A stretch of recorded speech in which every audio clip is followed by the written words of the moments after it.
ચાણસ્માના રૂપપુર ગામે હરસિદ્ધિ માતાજીના મંદિરે રવિ કૃષિ મહોત્સવનું આયોજન કરવામાં આવ્યું।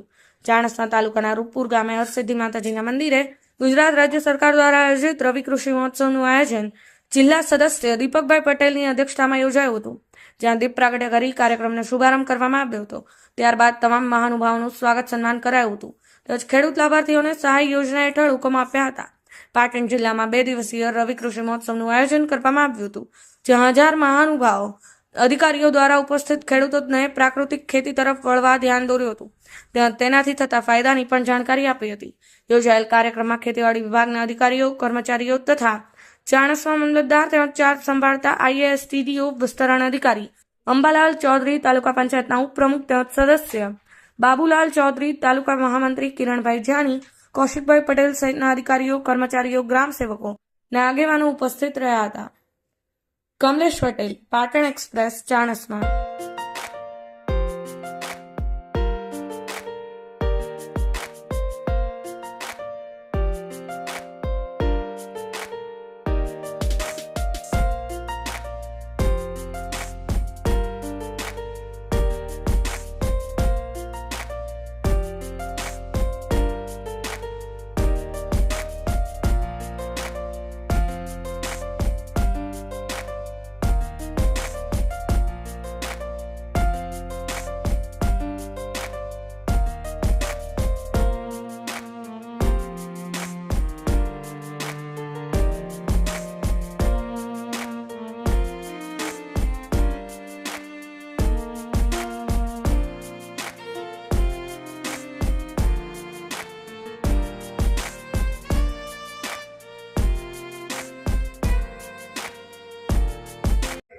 આજે રવિ કૃષિ મહોત્સવનું 2 દિવસીય કાર્યક્રમનું તમામ આખા ગુજરાત રાજ્યમાં આયોજન થઈ રહ્યું છે। એ અત્યારે ચાણસ્મા તાલુકામાં હરસિદ્ધ માતાના મંદિરના પ્રાંગણમાં આપણે આ તાલુકા કક્ષાના કૃષિ મહોત્સવનું આયોજન કર્યું છે।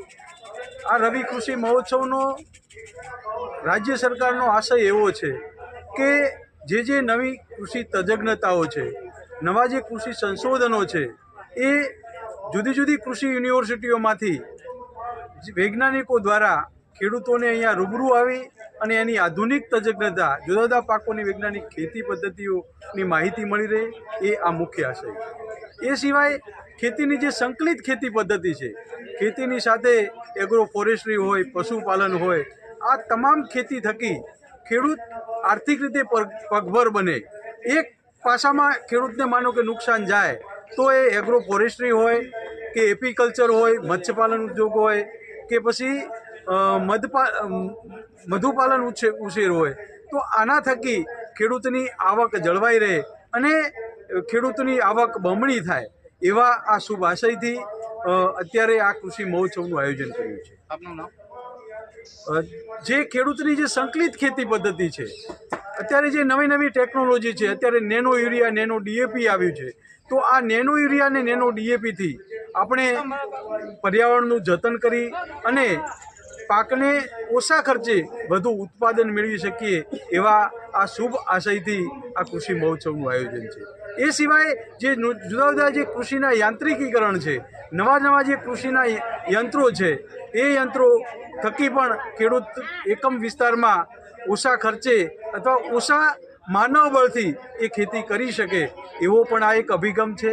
એ સિવાય અત્યારે જુદી જુદી જે ટેકનોલોજી છે, નેનો યુરિયા અને નેનો DAP છે, એ નેનો યુરિયા અને નેનો DAPથી ખેડૂતને પર્યાવરણનું પણ જતન થાય અને ઓછા ખર્ચે એનું પાક ઉત્પાદન વધી શકે। આવા જુદા જુદા ઘણા બધા કૃષિના અભિગમો છે, એ અભિગમોનું અહીંયા પ્રત્યક્ષ માર્ગદર્શન મળી શકે, એ માટેનો આ સરકારનો મુખ્ય આશય છે। એ સિવાય અત્યારે પ્રાકૃતિક ખેતીનું પણ એક અભિયાન ચાલી રહ્યું છે। આ કૃષિ મહોત્સવમાં જે પ્રગતિશીલ પ્રાકૃતિક ખેતી કરતા ખેડૂતો છે, જે વર્ષોથી પ્રાકૃતિક ખેતી કરે છે, કેમિકલ ફર્ટિલાઇઝર કે જંતુનાશક દવાઓનો બિલકુલ ઉપયોગ નથી કરતા, એ ખેડૂતોના મોડલ ફાર્મ બનાવ્યા છે। એવા મોડલ ફાર્મનું 150 ખેડૂતોની સંખ્યાને ધ્યાને રાખી અને એ ખેડૂતોનું ત્યાં પ્રત્યક્ષ એ ખેડૂતની મુલાકાત લે, ખેડૂતના શબ્દોમાં પ્રાકૃતિક ખેતી વિશે સમજી શકે અને પ્રાકૃતિક ખેતીનો વ્યાપ વધે, એ પણ આ કૃષિ મહોત્સવનું એક હાર્દ છે.